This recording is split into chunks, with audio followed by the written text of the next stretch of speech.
Un saluto ai nostri amici telespettatori e eccoci al consueto appuntamento con la rubrica Family, Salute e Benessere. Oggi è nostro gradito ospite, lo abbiamo raggiunto all'ospedale di San Daniele, il dottor Lucio Moss, lo ricordiamo, è cardiologo ed è presidente della SIC, della Società Italiana Cardiologi dello Sport. È stato eletto un paio di anni fa. Buongiorno, buongiorno dottor Moss, tutto bene? So che si sta preparando, arriveranno, sono in arrivo ben 250 persone perché San Daniele ospiterà per la prima volta il congresso nazionale di cardiologia dello sport. Quindi da quando lei è diventato presidente di questa società è riuscito a trasportare, cioè a trasferire questo evento che si teneva sempre a Roma, a trasferirlo a San Daniele. Beh, una cosa molto importante. È stata una cosa difficile sia per trovare i fondi, sia per trovare le location da sistemare, sia per convincere che anche un posto così considerato periferico si può tenere un evento scientifico di alto livello, e poi tutto è stato reso più difficile dal Covid, perché non abbiamo saputo soltanto 3 mesi fa che potevamo farlo in presenza, perché essendo un congresso destinato ai medici è chiaro che tutti i medici devono essere vaccinati, per cui questo facilita, diciamo, un congresso di medici rispetto a una partita di calcio, ad esempio. Però bisogna trovare un posto dove vengano rispettate tutte le distanze e crediamo di esserci riusciti.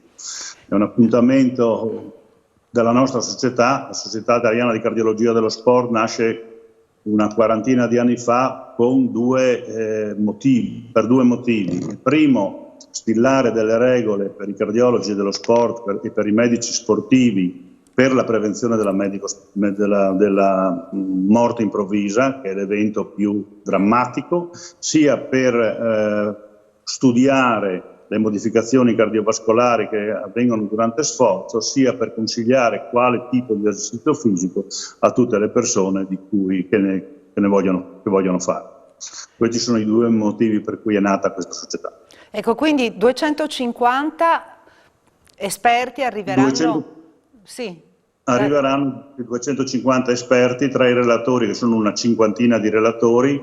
Abbiamo i più importanti, i più grossi, diciamo così, in senso scientifico, personaggi della cardiologia dello sport. Abbiamo, oltre che cardiologi italiani e dei relatori italiani, anche dei relatori stranieri, e verranno affrontate tutte le tematiche della cardiologia dello sport. Sicuramente quella più attuale è sicuramente quella del Covid, nel senso che è una cosa nuova, il Covid è una cosa nuova per tutti, certo. Si sentono anche in tante cose, oggi si sente dire sì questa cosa, domani si dice no, questa cosa non va bene, eccetera, per cui è importante da un punto di vista scientifico rigoroso fare il punto soprattutto sulle soggetti che hanno avuto un Covid e che devono riprendere l'attività fisica.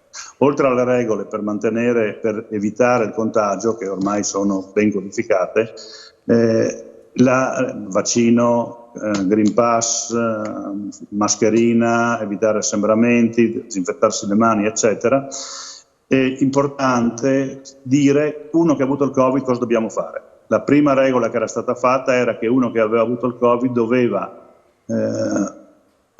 rifare praticamente una visita di idoneità, ma una visita di idoneità più completa rispetto a quelle normali, perché doveva prevedere un test da sforzo anche all'inizio con l'esame spirometrico e deve prevedere un ecocardiogramma. Per cui adesso verrà fuori probabilmente anche dopo questo congresso, dopo questo incontro tra esperti, una proposta su come ci si dovrà comportare per quanto riguarda il post-Covid nei soggetti che fanno sport. Ecco, quindi una sorta di vademecum, delle linee guida proprio per i controlli e gli esami che devono essere effettuati su chi ha avuto il Covid. Sì, esatto. Poi naturalmente discuteremo moltissimo della morte improvvisa, perché per fortuna l'evento più famoso quest'anno di Ericsson si è risolto bene e naturalmente si è risolto bene perché c'era tutta un'organizzazione dietro che ha fatto e tutte le regole sono state rispettate, per cui il giocatore si è salvato. Sì, quindi più si è preparati, più si è organizzati e più si riesce a salvare in sostanza le persone, come nell'ultimo caso. Perché se c'è tutta l'organizzazione, si sa che può capitare, no? Un caso su quanti può succedere? 10.000 però. Su 10.000, no? Però insomma. Molto rara, però può succedere e purtroppo anche con tutte le visite che vengono fatte qualche volta non siamo in grado, perché anche i medici tecnologici non siamo in grado di prevedere, di anticipare, di capire. Del maggiore esperto anatomopatologo, il maggiore esperto probabilmente mondiale di morte improvvisa, che è il professor Tiene dell'Università di Padova, che farà una lettura sulla mors sine materia, cioè la gente muore e noi veramente non capiamo perché è morta. Questo è il grosso punto. Cioè, noi sappiamo adesso delle patologie che quando mi sono laureato io non esistevano, cioè esistevano nei pazienti, ma non esistevano sui libri. E quindi andando avanti nella ricerca, ed è questo lo scopo principale della Società Italiana di Cardiologia dello Sport, andare avanti nella ricerca di tutte le malattie che possono causare sia morte improvvisa sia altri problemi sportivi. Ecco, poi ritengo che un'altra delle problematiche riguardi anche le tante persone che sono rimaste ferme, che non hanno potuto praticare attività sportiva, hanno ripreso gradualmente adesso. Ecco, una delle problematiche è anche questa, no? Come fare dopo essere rimasti fermi a lungo e a quali controlli ci si deve sottoporre in sostanza?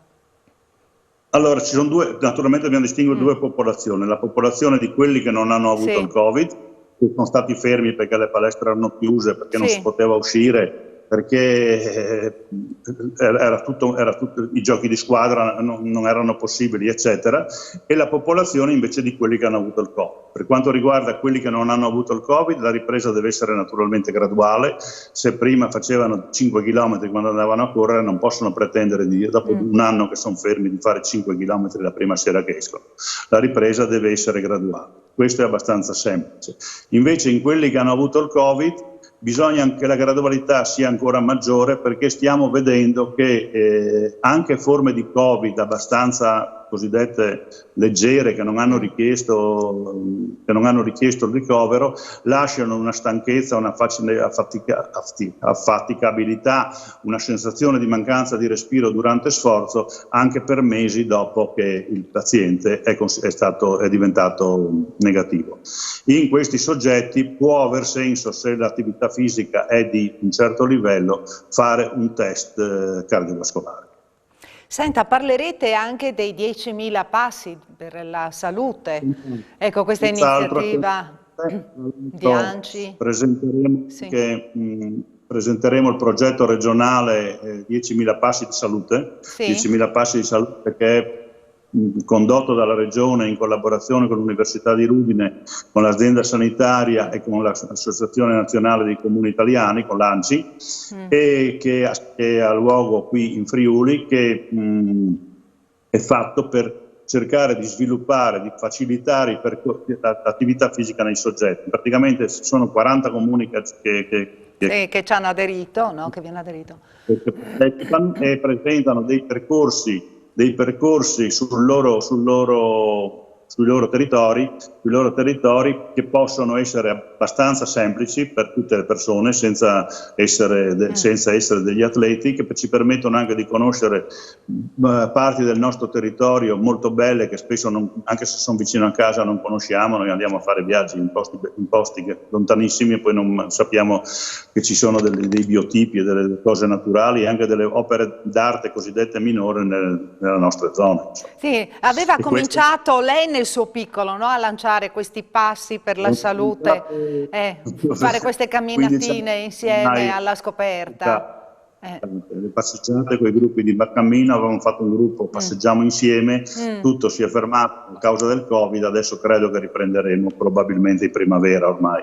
E comunque sì, ci ha pensato Federsanità a muovere le acque un'altra volta, no? a creare, a muoversi per queste camminate. Senta, un'ultima cosa perché siamo in chiusura, parliamo anche dal punto di vista turistico, usciamo un attimo dalla solita tematica della salute, anche dal punto di vista turistico un evento scientifico assume una grande importanza per il territorio, perché questo è un modo per far conoscere. E adesso se si risvegliano nuovamente i congressi anche scientifici, danno una mano ai comuni dove si svolgono. Sicuramente, quando io ho proposto San Daniele 2 anni fa, perché naturalmente non è una decisione che è solo del Presidente, è una decisione del Consiglio direttivo, eccetera, ci sono state un po' qualcuno che ha storto il naso, è fuori, è difficile arrivarci, eccetera. I motivi vincenti che mi hanno fatto vincere sono: sì, è vero che è fuori, però gli alberghi costano un quarto che a Roma o a Firenze o a Milano, dove sono stati fatti i congressi precedenti. E questo facilita soprattutto la partecipazione dei giovani cardiologi, degli specializzandi che hanno più bisogno di tutti quanti di partecipare e di fare dei corsi di aggiornamento. Questa è stata una cosa vincente. La seconda cosa vincente è stata San Daniele, conosciuto per il motivo del prosciutto sicuramente, e tutti hanno detto, beh, insomma dai, almeno tutti mangeremo un po', mangeremo del prosciutto. Noi avevamo e poi anche bello per le colline, la zona delle colline, una zona... No? Avevamo anche ipotizzato di fare degli eventi, delle passeggiate su questi percorsi o degli eventi turistici, ma purtroppo con il Covid è stato molto difficile. Poi l'unica cosa, ecco, coinvolgeremo anche i ristoranti eccetera, la cena di gala la facciamo al golf a Pagagna, dove tutti potranno vedere tutte le montagne, che è un posto molto bello delle nostre colline. Sicuramente sì, abbiamo praticamente riempito i bed and breakfast della zona, e questo è sicuramente un altro dato positivo. Speriamo che tutto vada bene. E quindi...